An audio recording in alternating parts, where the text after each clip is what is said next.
Entonces, ¿qué características va a tener la demencia primaria? Tener grupos etarios, ¿no? La edad de corte viene a ser los 65 años. Por debajo de esta, se dice que son las demencias de inicio precoz y las de inicio tardío más allá de los 65 años. Uno de los dominios cognitivos que se va a afectar de forma inicial y con mayor frecuencia es la memoria. Y con el paso del tiempo van a ir a comprometer a otros dominios cognitivos o funciones cerebrales superiores. La evolución de la enfermedad también va a presentar síntomas psiquiátricos, conductuales, para que finalmente llegue a un compromiso en cuanto a las actividades de la vida diaria, con la pérdida de la independencia del paciente. Dentro del otro grande grupo tenemos las demencias secundarias. Obedecen a otra enfermedad de fondo asociada y por lo tanto la etiología es diversa. Algunas de ellas son potencialmente tratables. Por eso la importancia de sospechar una clínica que curse con irnos a buscar la posible etiología. Si bien es cierto, la mayor parte, más del 50%, son de las son por enfermedad de Alzheimer, que es una enfermedad incurable, se puede controlar con ciertos fármacos, se puede conferir una mejor calidad de vida, pero su curso y su evolución es inexorable. Pero tenemos otro grupo, las demencias secundarias, algunas de las que pueden tratar, puede ser el cuadro eventualmente reversible. Podemos clasificarlas en las demencias vasculares, aquellas en las que, por ejemplo, el punto de partida puede ser un infarto cerebral o una hemorragia cerebral asociado a hipertensión arterial no controlada, o un proceso de ateroesclerosis que va a condicionar la presencia de microisquemia, que de forma acumulativa va a ir disminuyendo la capacidad cognitiva del. Todo ello se confirma como las demencias vasculares. Es decir, una demencia puede tener un inicio agudo o un inicio insidioso y curso progresivo. O, en todo caso, obedecer a dos o más eventos, digamos, claramente determinados en el tiempo, es decir, un infarto puede suceder en determinado momento a nivel frontal, a los 6 meses o al siguiente año se produce otro infarto a nivel temporal, y todo ello, digamos, la suma de este menoscabo focal cognitivo va a conllevar a la aparición y a la progresión de la demencia, etiología vascular. Algunas infecciones agudas o crónicas pueden estar vinculadas también a la aparición de la demencia. El complejo demencia-sida, ampliamente descrito, es el que vincula la infección y la colonización del sistema nervioso central por el virus del VIH. Pero infecciones agudas también pueden producir, ¿no?, lesión encefálica, como la encefalitis herpética, sobre todo el virus de herpes simple. El neurotropismo va caracterizado por localizarse preferentemente en estructuras anteriores del encéfalo, es decir, en los lóbulos frontal y temporal sobre todo. Generalmente es de compromiso bilateral. Entonces, si no tiene esta persona un diagnóstico oportuno y el tratamiento adecuado, este virus en cuestión de horas y pocos días va a producir daño irreversible en estas zonas del encéfalo que han sido comprometidas, de tal manera que el paciente puede, a este evento infeccioso agudo, pero puede quedar con cierto grado de secuela o una secuela importante que se configura como una demencia postinfecciosa. Las hidrocefalias pueden tener diversas causas, por ejemplo, postraumáticas o postinfecciosas, por ejemplo, en el contexto de una infección por tuberculosis, ¿no? Que da una suerte de aracnoiditis y con esto una alteración del flujo y del filtrado del líquido cefalorraquídeo, con aumento de volumen de las cavidades, lo que se denominaría la hidrocefalia. Entonces, esta hidrocefalia en su curso clínico generalmente crónico va a desplazar estructuras encefálicas, ¿no? Y de tal manera que esto va a conllevar a un deterioro de las funciones cerebrales superiores de forma difusa. Alteraciones metabólicas o endocrinas, ¿no? También su curso crónico puede predestinar al paciente a presentar demencia, como el hipotiroidismo o hipotiroidismo no tratado, sobre todo, o enfermedades, digamos, como la enfermedad de Wilson.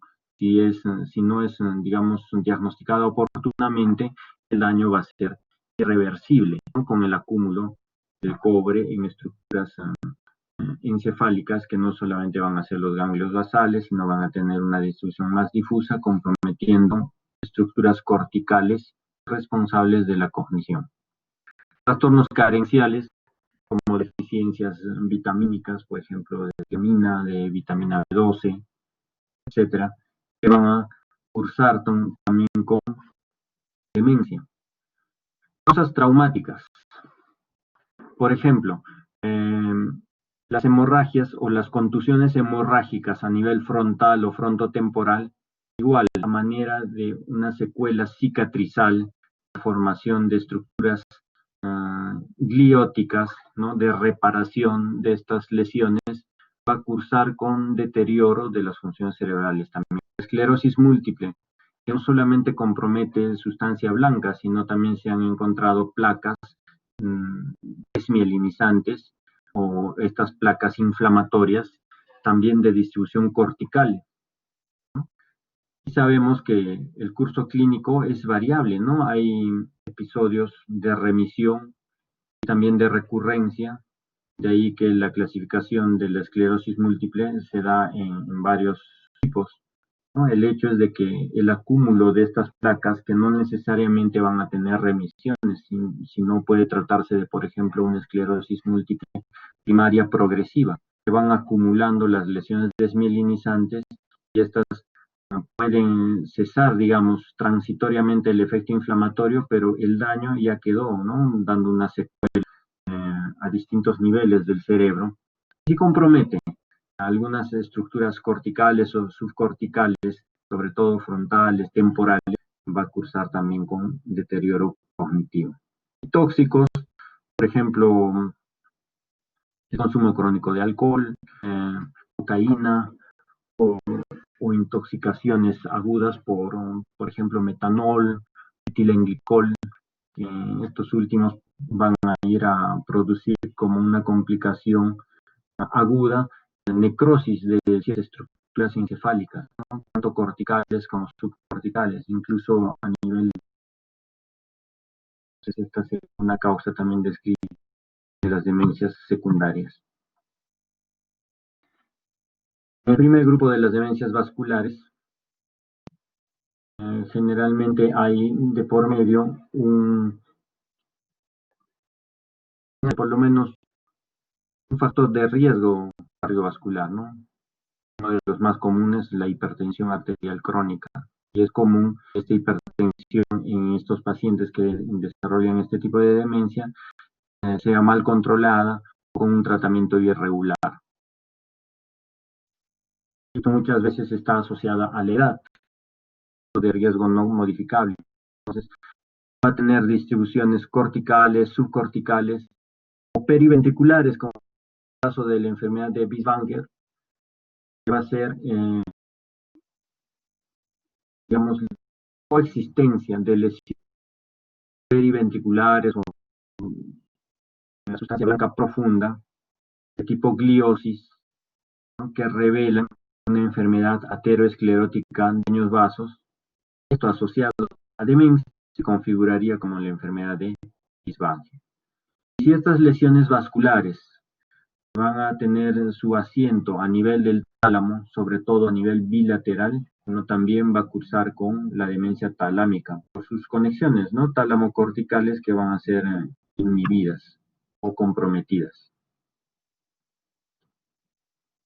Para diagnosticar una demencia, necesitamos obviamente que tenga uno o más dominios cognitivos, es decir, síntomas cognitivos, asociados a síntomas psiquiátricos o del comportamiento, irritabilidad, apatía, como habíamos mencionado, y que va a dar lugar a alteraciones funcionales, o sea, en el desempeño de la persona.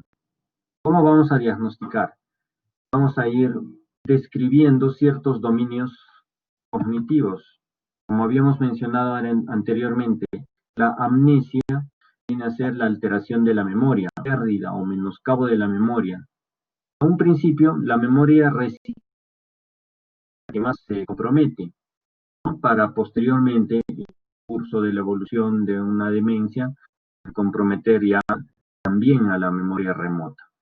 Es típico que los pacientes a un principio no recuerden los encargos que se le dan en el día, si llamaron por teléfono, no recuerdan quién llamó, no recuerdan qué tomaron de desayuno esa mañana, pero sí pueden narrar con mucho detalle lo que hicieron en su juventud o mientras estudiaban o durante su actividad laboral profesional,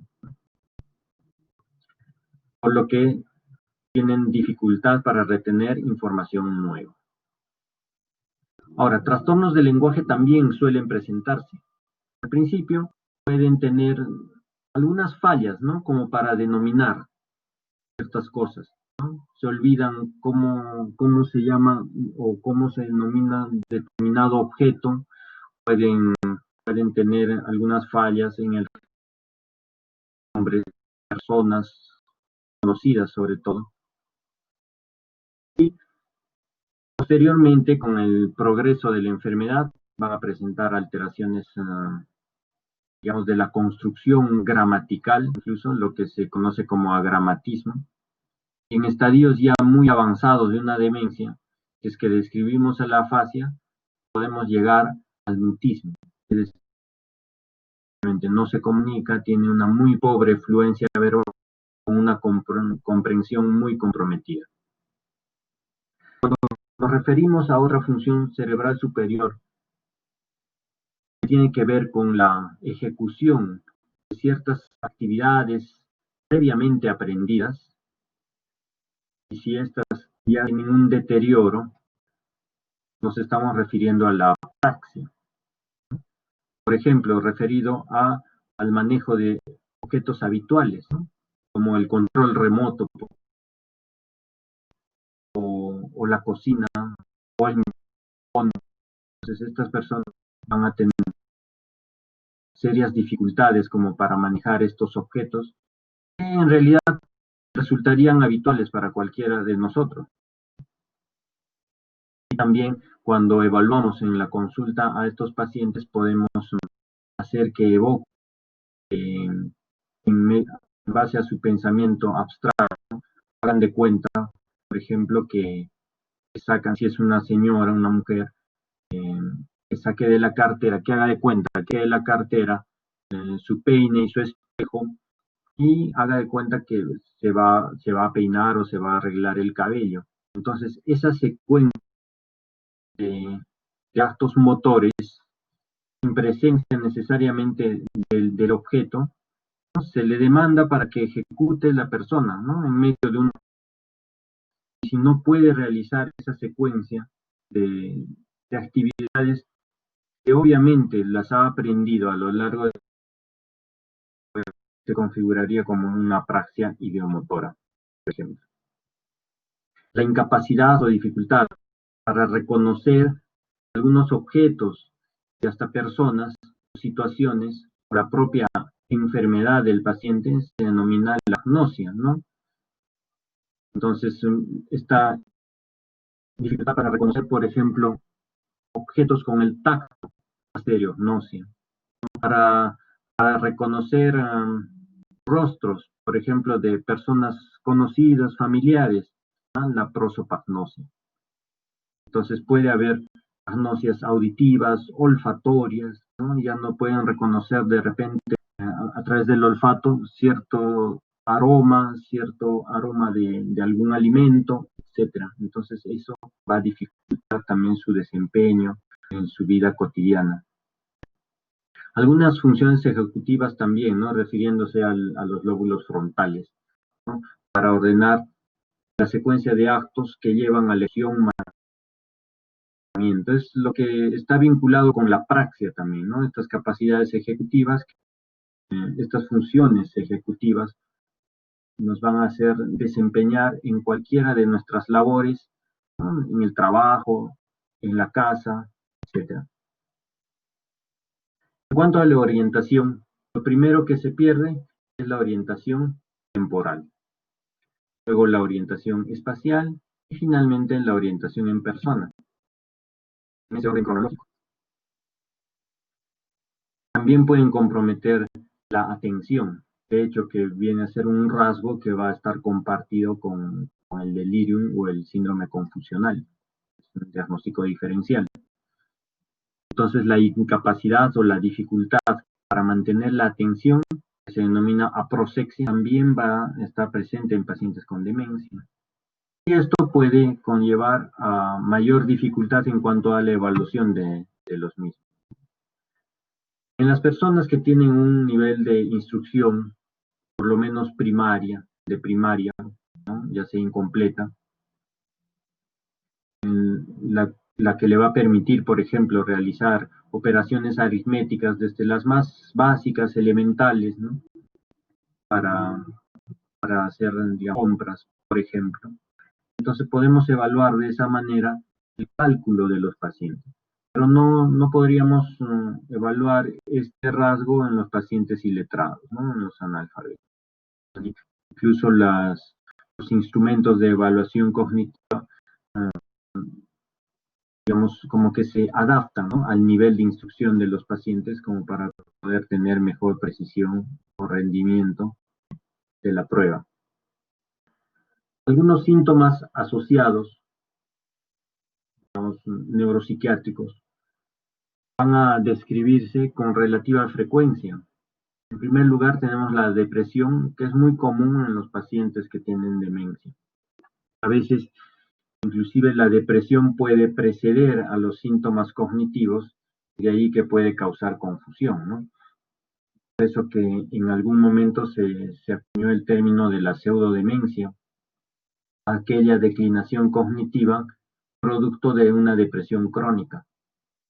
Esto está vinculado con la plasticidad neural. Sabemos que esta plasticidad neural es una propiedad, una característica, ¿no? De nuestras neuronas y de nuestras, para establecer sinapsis.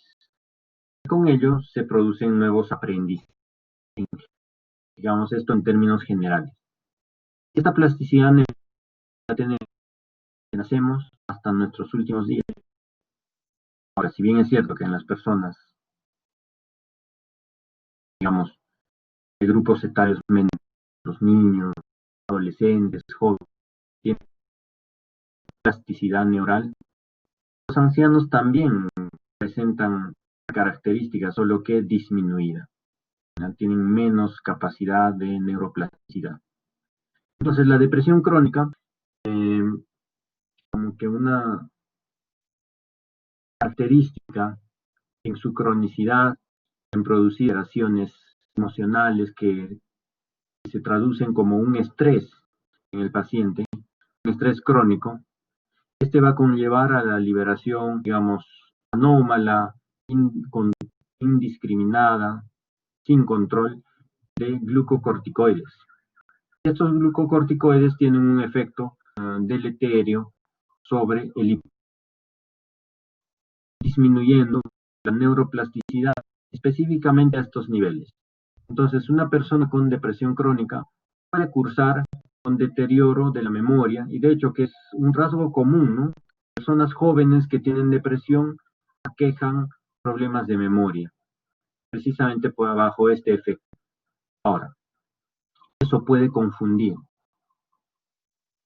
en aras de planteamos un diagnóstico de demencia. Sí, claro, por eso esos algoritmos que les mencioné al principio, ¿no? La depresión puede enmascarar una demencia, puede simular una demencia. Entonces, es importante poder distinguir en la fisiopatología esta asociación de los glucocorticoides, estrés crónico, depresión, y la plasticidad neural, como para poder distinguir entre una depresión crónica sola, una demencia, o una persona con demencia asociada a depresión. Ahora, otros trastornos psiquiátricos como la manía y delirantes también suelen presentarse. Estas últimas de curso, digamos, muy fluctuante, dependiendo de la situación, el ambiente, ¿no? Algunas otras comorbilidades del paciente. Ahora, esas ideas delusivas pueden ser, por ejemplo, referidas a ideas de robo, de abandono. Se pueden presentar alucinaciones también. Sobre todo se describen las alucinaciones de tipo visual, en un porcentaje también variable, pero importante de pacientes. Falsos reconocimientos,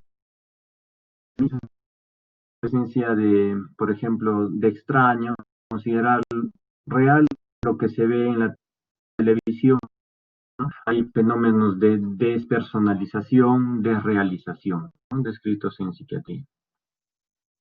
Es típico que pacientes con demencia altere el ritmo sueño-vigilia, ¿no? Y esto obedeciendo a, digamos, a uso de ciertos medicamentos, algunas comorbilidades, por ejemplo, infecciones agudas que pueden compensar al paciente, trastornos hidroeléctricos,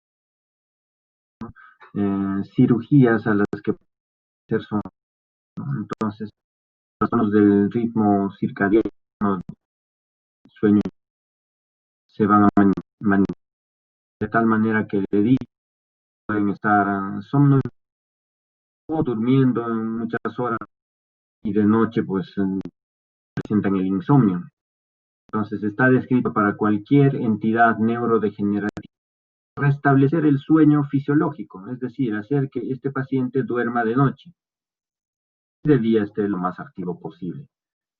Y con esto se disminuye el riesgo de progresión, o por lo menos de progresión más rápida, de esta entidad neurodegenerativa. Pueden tener cambios de personalidad, sobre todo referidos a la acentuación de algunos rasgos o características, cualidades previas de la persona.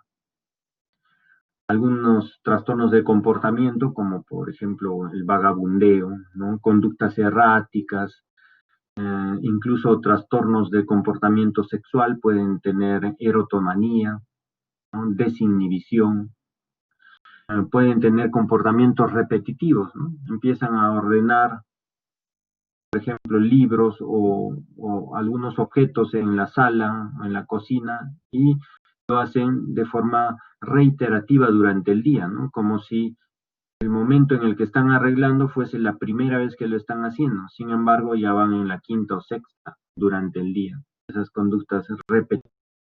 Algunas, cuando la demencia, digamos, ya ha la capacidad de darse cuenta de la situación del paciente, de su propia enfermedad y de su interacción con el medio ambiente, también puede conllevar a la incontinencia de esfínteres, ¿de acuerdo? Entonces no pierden el control de esfínteres de tal manera que los pacientes se vuelven muy dependientes de sus cuidadores, de sus familiares. Cuando las actividades instrumentales de la vida diaria se alteran por a nivel doméstico, financiero, empiezan a perder dinero, no hacen sus cálculos, hacer determinadas cosas, dejan de tomar su medicación porque se olvidan, confunden, pueden sobredosificarse con ciertos medicamentos. Habíamos hablado del televisor y el control remoto, pueden dejar la cocina encendida, queman, digamos, utensilios o ollas o queman la comida porque se olvidan, dejan prendida la cocina y se van a hacer otra actividad y suceden incluso accidentes, ¿no? Entonces, una persona sana puede llevarlas, digamos, incluso de forma simultánea, paralela, durante su vida diaria. Ya en el caso de los pacientes que tienen demencia van a tener serias dificultades. Algunas actividades básicas, ¿no? Como el autocuidado, por ejemplo, ¿no? Los pacientes suelen presentarse con un cierto grado de desaliño, ¿no? Pobre higiene. Allí también va el control de esfínteres, ¿de acuerdo? Y necesitan incluso del uso de pañales o la asistencia de una persona cuidadora que esté pendiente de sus funciones biológicas, incluyendo la alimentación.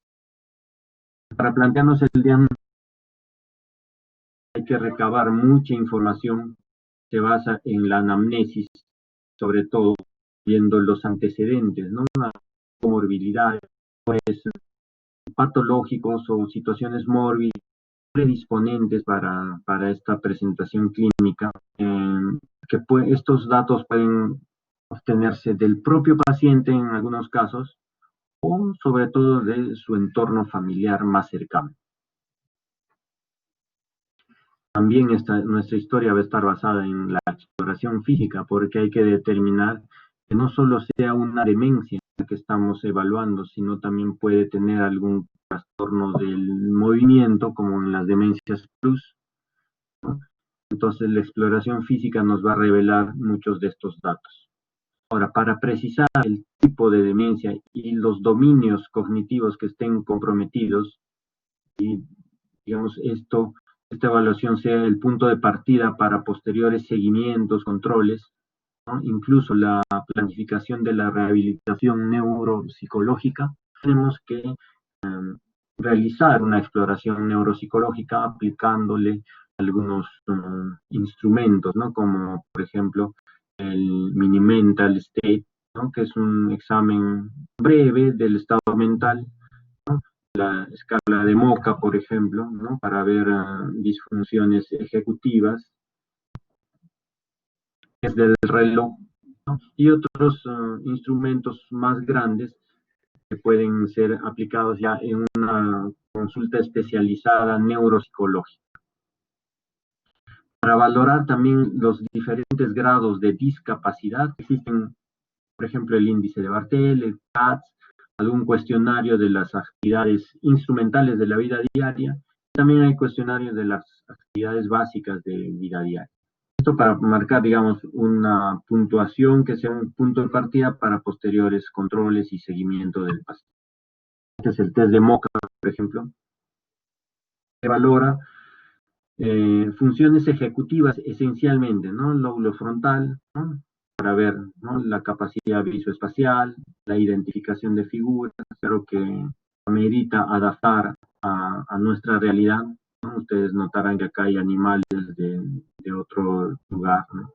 Del mundo. Entonces, no, para muchas personas de nuestro medio no van a resultar familiares, ¿no?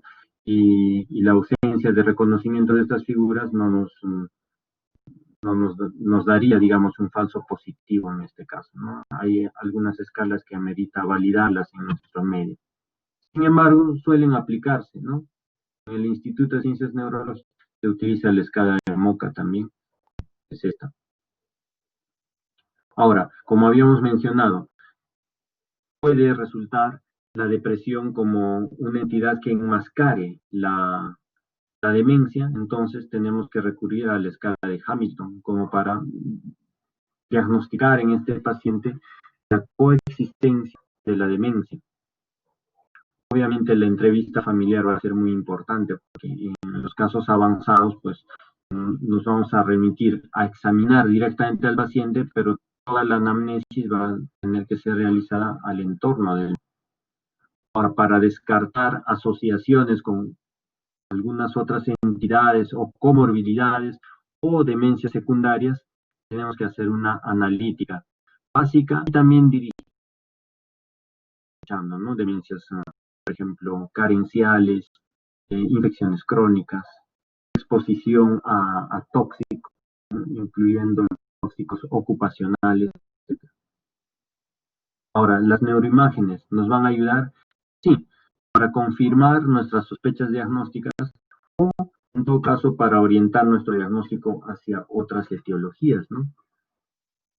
Acá tenemos, por ejemplo, algunos cortes coronales de las distintas secuencias de la resonancia magnética, ¿ya? Pero también nos van a ser útiles la tomografía o los PET scan, ¿no? Que son tomografías funcionales. Tenemos un ejemplo de una resonancia en secuencia T1. En contraste, esta lámina. Vemos la cronología, ¿no? del mismo paciente a lo largo de los años, cómo ha ido deteriorando los lóbulos temporales, ¿no? Con una progresión de la atrofia cortical y un adelgazamiento, ¿no? Máximo de de este lóbulo temporal, en este caso, y acá el hipocampo, en la parte medial e inferior. Probablemente porque se trataba de una enfermedad de Alzheimer. En el curso de 11 años, cómo ha ido evolucionando la enfermedad. En las demencias de tipo semántica, por ejemplo, tenemos un curso evolutivo asimétrico, claramente asimétrico. Vean cómo se adelgaza la corteza en el lóbulo temporal izquierdo y también en el lóbulo frontal del mismo lado. ¿Cómo se ven los múltiples infartos? Lo que habíamos dicho, inclusive en la enfermedad de Biesbacher, viene a ser la gliosis por microisquemias crónicas acumulativas. Estas se van a dar a nivel de la sustancia blanca subcortical o periventricular, lo que se denomina leucoaraiosis, lo que revela que ha tenido infartos o microinfartos confluyentes o acá un infarto subcortical de curso crónico con un antecedente para este paciente. En las enfermedades por priones, por ejemplo, también la resonancia es útil, que puede revelar señales de hiperintensidad a nivel de los ganglios basales, corticales, frontales u occipitales, que pueden ser muy nítidas o discretas en algunos casos, ¿no? Que nos ayuda a plantear el diagnóstico.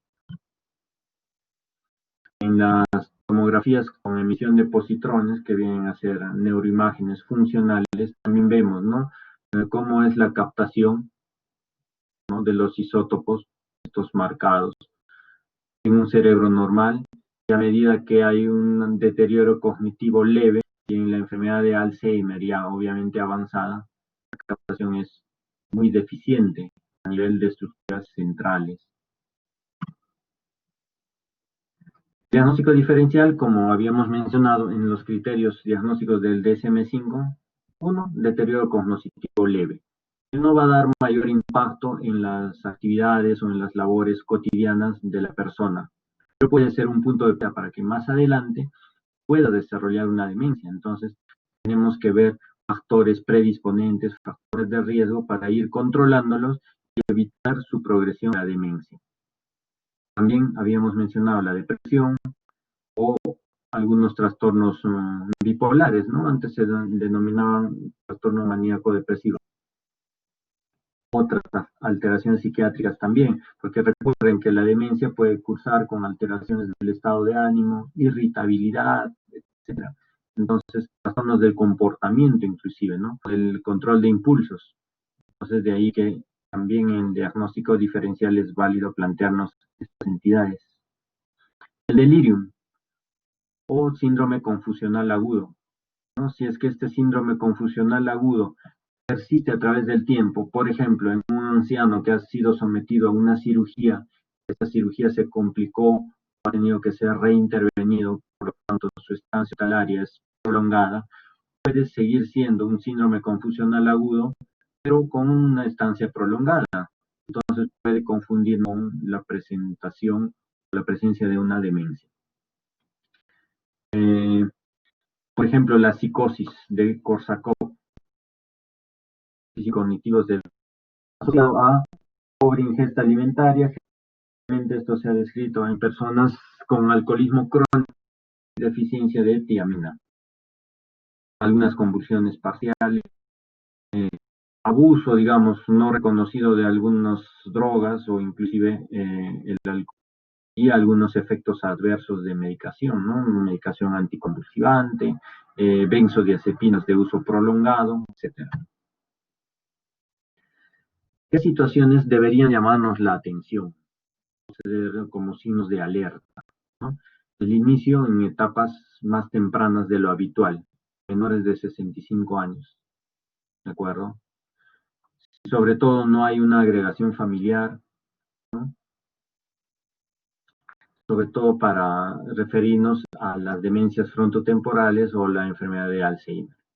Cuando esta demencia tiene progresión rápida, como lo que sucede con las demencias rápidamente progresivas, ¿no? Para echarnos a buscar una posible, por ejemplo, enfermedad de Creutzfeldt-Jakob, ¿no? O de la enfermedad por Piones. Cuando hay una incontinencia temprana, otros signos autonómicos, ¿no? Ortostatismo, caídas, síncopes. Cuando tiene signos o déficits neurológicos focales, es decir, además del deterioro cognitivo, ya presenta, por ejemplo, trastornos del movimiento, temblor, signos hueicos, ¿no? O, por ejemplo, déficit motor, una hemiparesia, signos piramidales unilaterales, etc. Hallazgos sistémicos. La atrofia multisistémica, por ejemplo, se cursa con ataxia, digamos, alteraciones autonómicas, trastornos del movimiento y demencia. Y cuando tenemos en la neuroimagen el parénquima anormal, ¿no? Como por ejemplo en las demencias vasculares o grandes atrofias corticales de distribución difusa.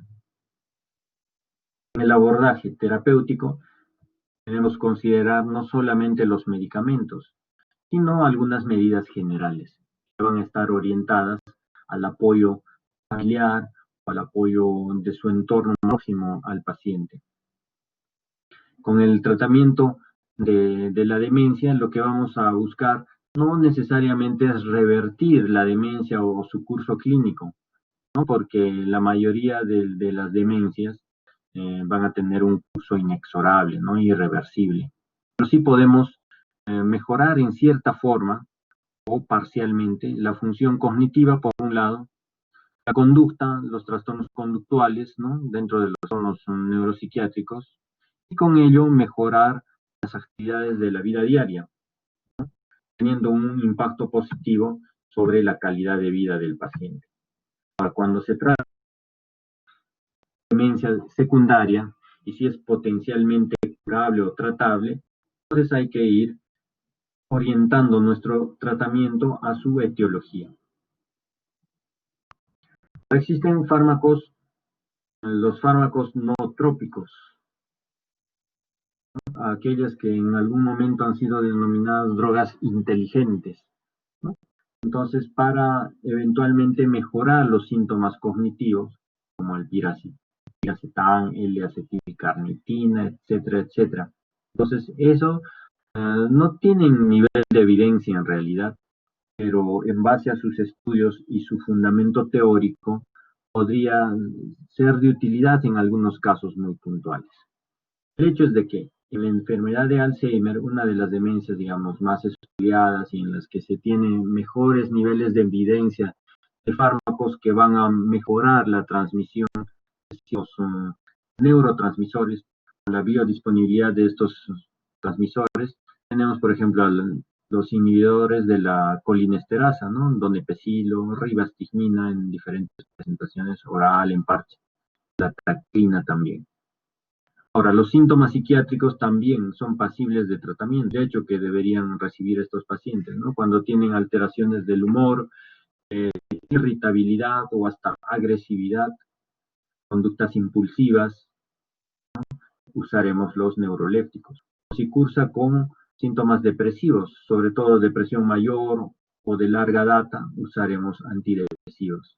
Y como coadyuvante de estos trastornos afectivos, incluyendo la ansiedad, podemos utilizar las benzodiazepinas, inclusive como inductores del sueño, pero teniendo en cuenta que su uso crónico puede incluso agravar la agresión de la misma demencia.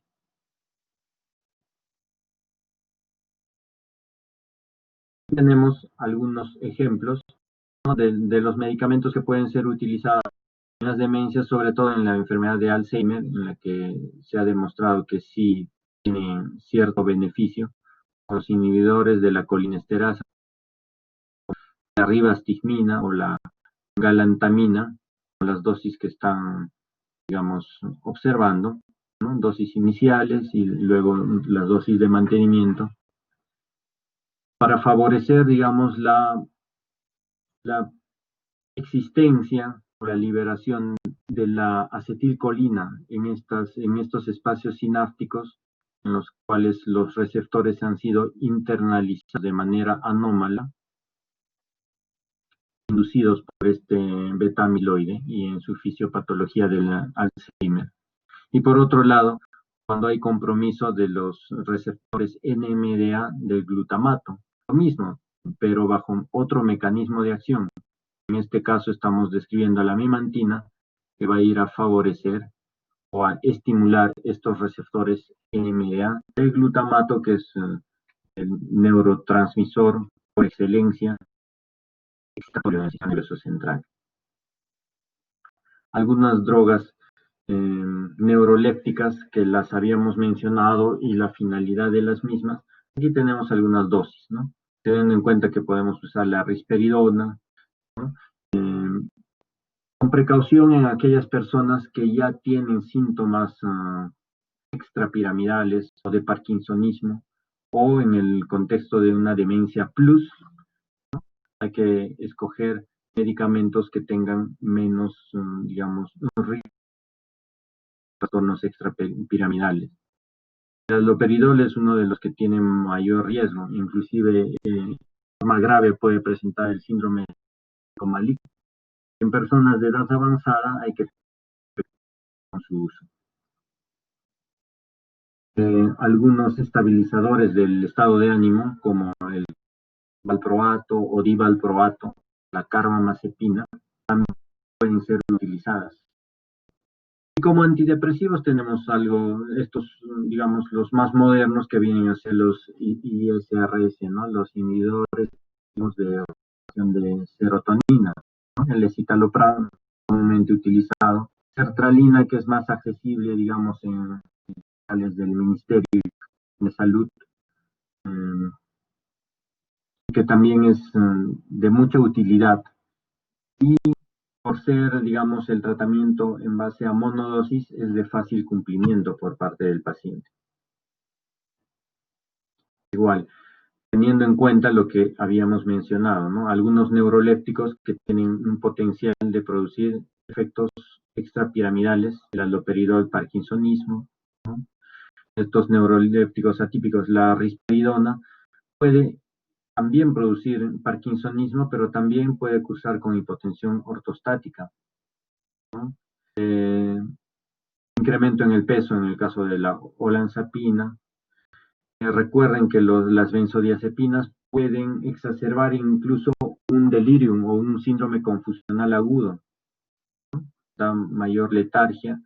El uso crónico también hay que tener cuidado, porque hay personas que incluso se automedican y generan una dependencia y tolerancia. Dentro de los antidepresivos cíclicos, que se usan menos, ¿no?, teniendo, digamos, la disponibilidad actual de los ISRS, pero también en algunos podemos utilizar. En el caso de la mirtazapina, por ejemplo, es un inhibidor dual, se utiliza también como antidepresivo, pero en aquellos pacientes que cursan con insomnio. Hay mucho en las personas que tienen demencia, síntomas afectivos, y además como que para el uso de muchos fármacos podemos utilizar este que tiene varios beneficios. Dentro de las medidas terapéuticas generales, que no son menos importantes, hay que ver las medidas de seguridad específicas, rampas, barandas, fijadas en las paredes, en los servicios higiénicos, en las habitaciones, en el dormitorio, así, para evitar caídas, accidentes, que son frecuentes en este grupo etario. Establecer algunos hábitos de las actividades, ¿no?, de la vida diaria, ¿no?, para que estos pacientes tengan mejor capacidad de recordar, ¿no?, y de confundirse,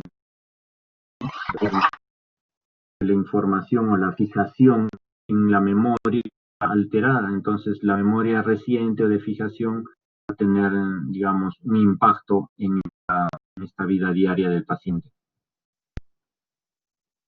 Apoyo psicológico con doble finalidad. Uno, digamos, el soporte afectivo, siempre es importante, y con el otro fin de la rehabilitación neuropsicológica o neurocognitiva.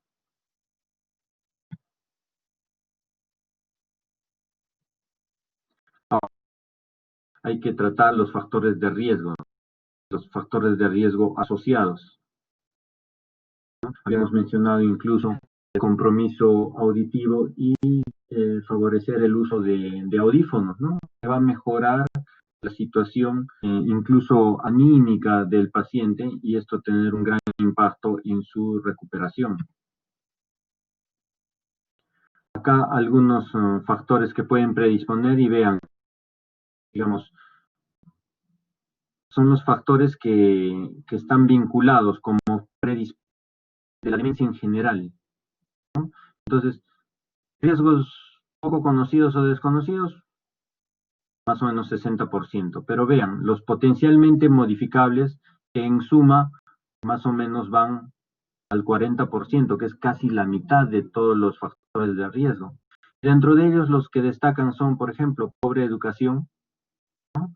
Entonces, mientras uno tenga mejor nivel de instrucción, de educación, entonces tendrá menos probabilidad de tener un menoscabo cognitivo cuando la edad avance. Y vean lo que insistimos, ¿no? La pérdida auditiva es un factor muy, muy importante que puede ser modificado por nosotros o por nuestra intervención terapéutica, mejorar con eso la calidad de vida, y con eso estaríamos disminuyendo estos factores de riesgo, ¿no?, el tabaco, la depresión, entre otros. Bueno, no sé si tienen alguna pregunta.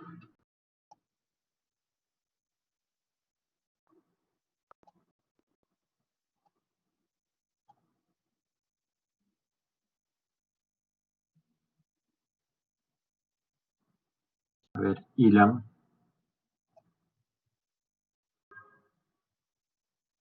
Con respecto a lo que mencionas sobre la alteración auditiva, en este caso de las personas que tienden a utilizar muchos auriculares, tienden a elevar los riesgos de que puedan disminuir su entorno con el medio, considerando de que luego va afectándose la capacidad para oír mejor y luego pueda tener riesgo para una enfermedad demencial. Claro, recuerden que el menoscabo cognitivo per se no induce la demencia, pero sí es un factor que puede agravar una demencia que está en curso, ¿ya? Entonces, sí es importante. ¿Por qué? Porque dicho de otra manera, el trauma acústico crónico va a condicionar y a hacer aparecer un menoscabo auditivo, ¿no? Las personas que están sometidas, por ejemplo, a ruidos intensos en fábricas, que no utilizan sus equipos de protección personal, ¿no?, como los tapones auditivos, o las personas que están en grandes industrias, por ejemplo, en minas, o el uso cotidiano de cualquiera de nosotros, digamos, de forma excesiva y sobre todo con volúmenes altos de los audífonos, ¿no? Entonces, estos, sí, los otorrinos describen, ¿no?, que hay una gran prevalencia, digamos, en este siglo XXI, del trauma acústico por uso de auriculares, ¿no? Los audífonos. Entonces es un factor a tener muy en cuenta para que, digamos, en ese último cuadro que mostré de los factores predisponentes, junto con el nivel de educación, estaba el trauma o las lesiones acústicas auditivas como los factores predominantes, ¿no? Que serían en todo caso modificables.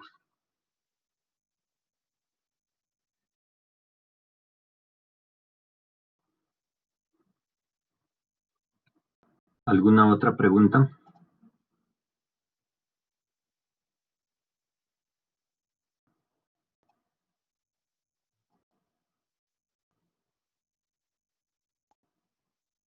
Una consulta. Milagros. Entonces, en la práctica diaria, si por ejemplo tenemos un paciente que cumple todos los criterios de demencia, no necesariamente se van a buscar los marcadores para Alzheimer, por ejemplo, ¿no? Sino vamos viendo la evolución y si es que tiene un síntoma que podría ser, es recién cuando se busca el marcador para confirmar. Sí, recuerden que, bueno, hay marcadores que pueden ser incluso valorados en la sangre o en el líquido cefalorraquídeo, ¿no? Referentes a concentraciones o a la aclaración de beta-amiloide, proteínas tau, pero no todos se pueden realizar, digamos, con mucha accesibilidad o en nuestro medio o en cualquier nosocomio, ¿no? Debido a las limitaciones que tenemos en cuanto a la logística. La alta sospecha clínica es lo que nos va a orientar al diagnóstico. Ahora, las neuroimágenes en este caso se convierten en un gran aliado, ¿no? Porque nos va a permitir observar algunas características que van a ser comunes y frecuentes en la enfermedad de Alzheimer, que viene a ser, por ejemplo, la hipotrofia cortical en regiones anteriores del cerebro, es decir, frontotemporales, y sobre todo en la parte profunda de los lóbulos temporales, ¿no? Y también estas neuroimágenes, como por ejemplo la resonancia, nos va a permitir descartar otras posibilidades que pueden estar presentes, ¿no? Los signos de microinfartos crónicos y acumulativos en la sustancia blanca bilateral se puede configurar como parte de una demencia vascular, ¿no? Entonces, muchas veces, y es frecuente diagnosticar demencias mixtas. ¿Por qué? Porque tienen hipotrofia cortical y todo el cortejo, digamos, imagenológico y sintomatológico de una enfermedad de Alzheimer, pero también tiene signos de lesión vascular aterosclerótica de pequeños vasos en las neuroimágenes y una historia de factores de riesgo cardiovascular como diabetes, hipertensión, dislipidemia de curso crónico. Entonces ahí es a veces un poco difícil poder distinguir hasta dónde sus síntomas y signos obedecen a la enfermedad de Alzheimer y desde dónde son producto de una demencia vascular. Por eso que en este caso se catalogaría como una demencia mixta. Muchas gracias, doctor. Ok, Milagros. ¿Alguna otra pregunta?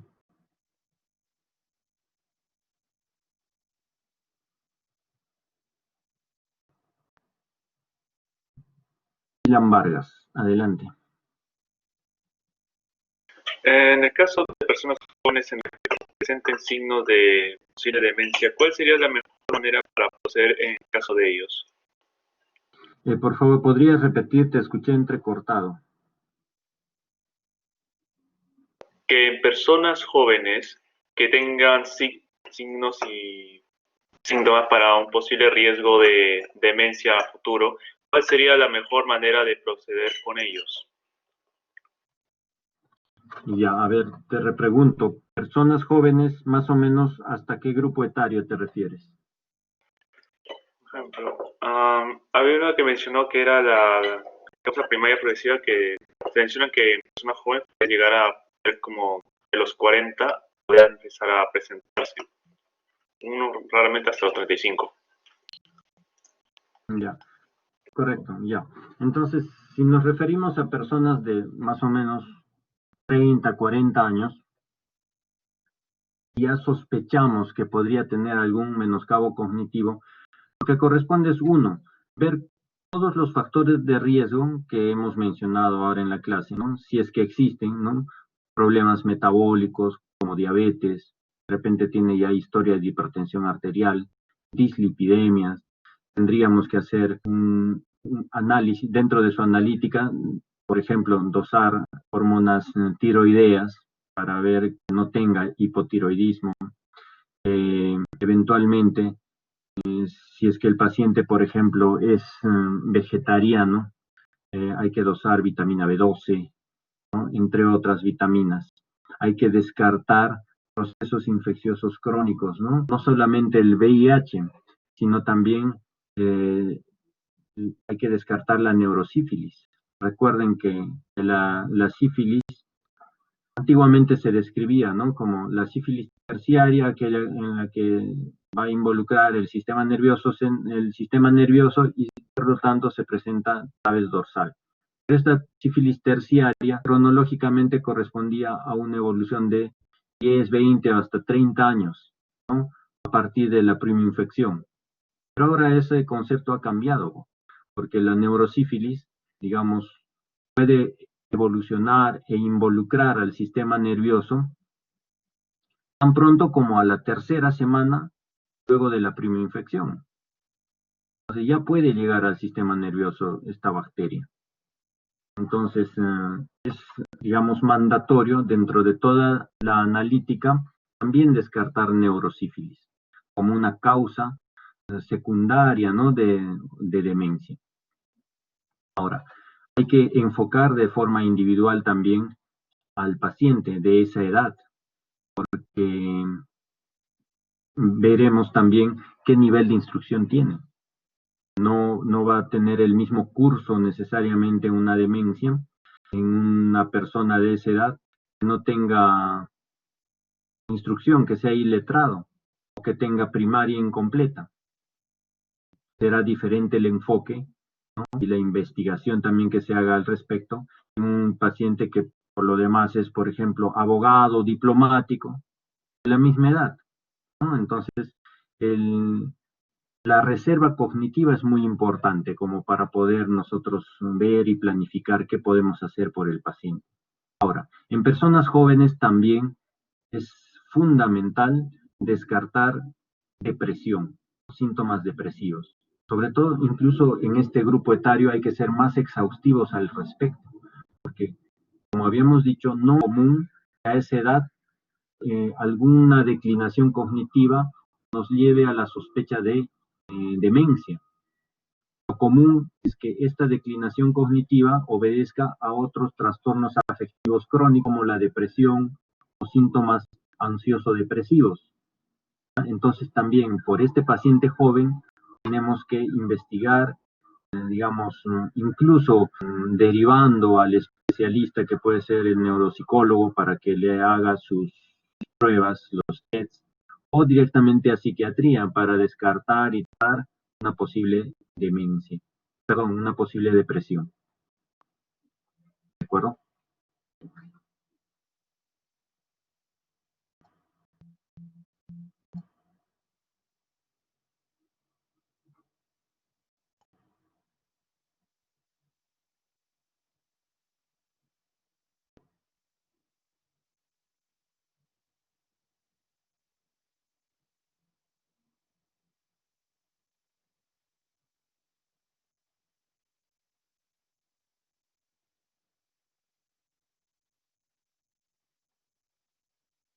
Y acá Jean-Pierre menciona que en el caso de personas con diagnóstico de Parkinson, ¿por qué se asocia a cambios conductuales?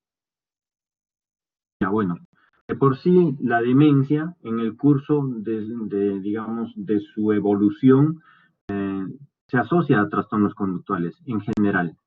Entonces, en el Parkinson no viene a ser la excepción del caso, ¿no? O de la regla. ¿Por qué?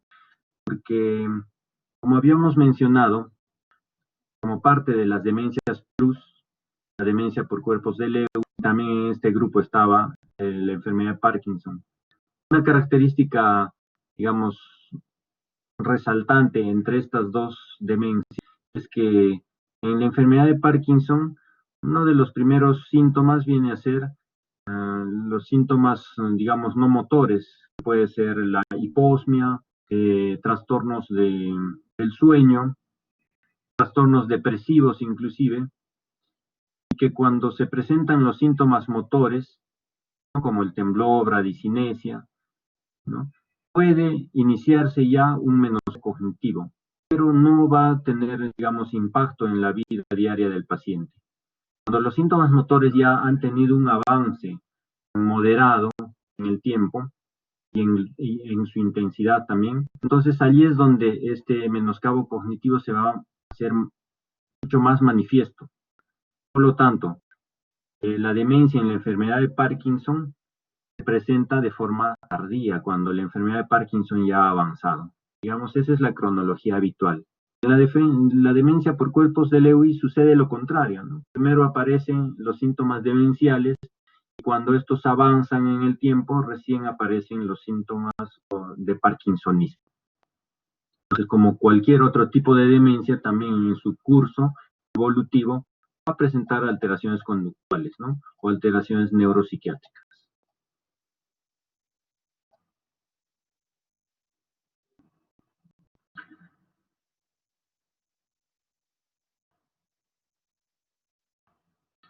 Bien, muchachos, si no hay más preguntas, agradezco vuestra asistencia, la atención prestada a la exposición y les deseo éxito no solamente en vuestra evaluación, sino en vuestra vida, digamos, estudiantil, que todavía les queda algún tiempo.